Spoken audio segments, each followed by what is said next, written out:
गुरु दुखी किसी और से नहीं है, गुरु दुखी जनता से नहीं है, गुरु दुखी पब्लिक से नहीं है, गुरु दुखी जजों से नहीं है, गुरु दुखी कोर्ट से नहीं है, गुरु दुखी जेलर से नहीं है, गुरु दुखी जेल से नहीं है। अगर संत रामपाल जी महाराज जी वर्तमान में दुखी हैं तो केवल अपने ही नालायक अंध भक्तों से हैं, अंध भक्तों से। अरे सतनाम लेने के लिए 4-4 तारीख तुम इशार में करते हो। पहली बात तो ये नाम देने के अधिकारी नहीं। इन गधों ने संत रामपाल जी महाराज जी के आड़ में जगह जगह दुकानें खोल दी, फर्जी नामदान केंद्र खोल दिए। इनको अधिकार है क्या? अरे प्रथम नाम देके तुम लोगों को सतनाम देने के लिए 4 बार इशार तारीखों पे भेजा जाता है, फिर तुम्हारे को सतनाम दिया जाता है। सतनाम देने के लिए प्रथम मंत्र की परीक्षा ली जाती है। क्या ये गधे सक्षम है? क्या ये नालायक वो प्रथम नाम की परीक्षा लेने के लिए सक्षम है? अरे गुरु ये है या संत रामपाल जी महाराज है? परीक्षा कौन ले लेगा? इसलिए हम कह रहे हैं कि 2009 से जो आश्रम में नाम दीक्षा दी जा रही थी वो फर्जी थी।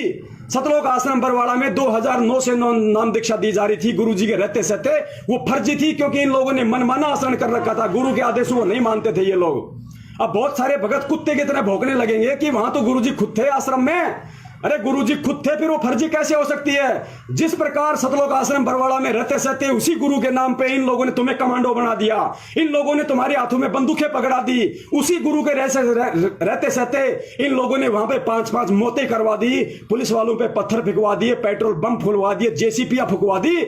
उसी तरीके से इन लोगों ने उसी गुरु के आश्रम में रहते सहते ये फर्जी नामदान दीक्षा केंद्र चालू कर दिया था इन लोगों ने। ये गुरु को आदेश नहीं, ये गुरु को इन लोगों ने सलाह दी थी। और गुरु को अच्छे से पता है क्योंकि गुरु का तो काल भगवान के साथ वचन है। फिर भी परमात्मा ने दया करी। जो आत्माएं वहां से 2009 में नाम दीक्षा लिया करती थी, परमेश्वर उनको आशीर्वाद दे दिया करते थे। क्योंकि जैसे ही हमने नाम दीक्षा ले लिया आश्रम में 2009 से 2014 तक, उसके बाद अपना फार्म लेके हम गुरु जी के पास जाते थे दर्शनों के लिए, तो गुरु जी अपना हाथ रख देते थे सिर पे।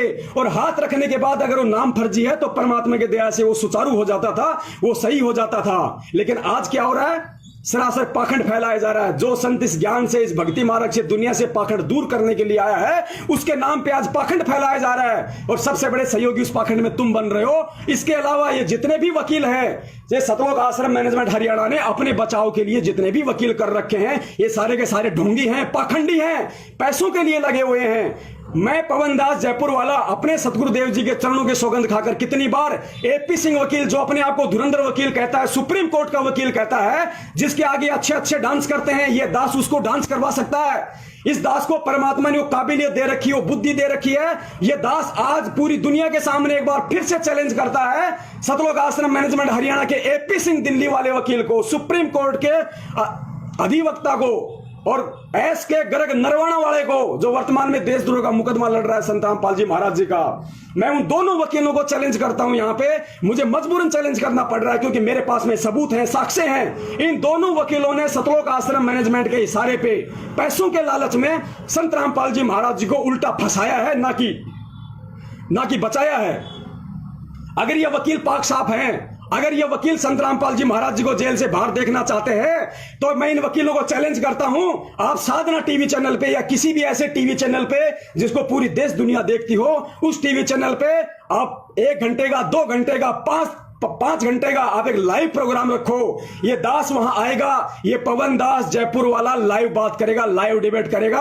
अगर तुम लोगों की वकालत ना छुड़वा दी, तुम लोगों के लाइसेंस फेल ना करवा दिए, जिस तरीके से तुम लोगों ने सतलोक आश्रम मैनेजमेंट के गुलाम बनकर, उनके पैसों के गुलाम बनकर तुम लोगों ने जिस कदर प्रशासन को मूर्ख बनाया है, हरियाणा सरकार को मूर्ख बनाया, जजों को, कोर्ट को मजाक बनाया तुम लोगों ने, उल्टे सबूत पेश कर करके, उल्टी दलीलें दे देकर तुम लोगों ने वो सबूत नहीं रखे जिन सबूत संत रामपाल जी महाराज जी बोल रहे हैं। अरे संत रामपाल जी महाराज जी पूरी दुनिया के सामने जब बरवाला कांड के समय गए पुलिस के साथ, तो मीडिया के सामने उन्होंने कहा था कि ये राष्ट्रीय समाज सेवा समिति मेरी नहीं है। भगत जी वीडियो निकालो। ये राष्ट्रीय समाज सेवा समिति मेरी नहीं है, ये जितने भी लोग कमांडो बने हुए ये मेरे नहीं हैं, और मुझे आश्रम के अंदर बंधक बना के रखा हुआ था। देखिए, सुनिए आप।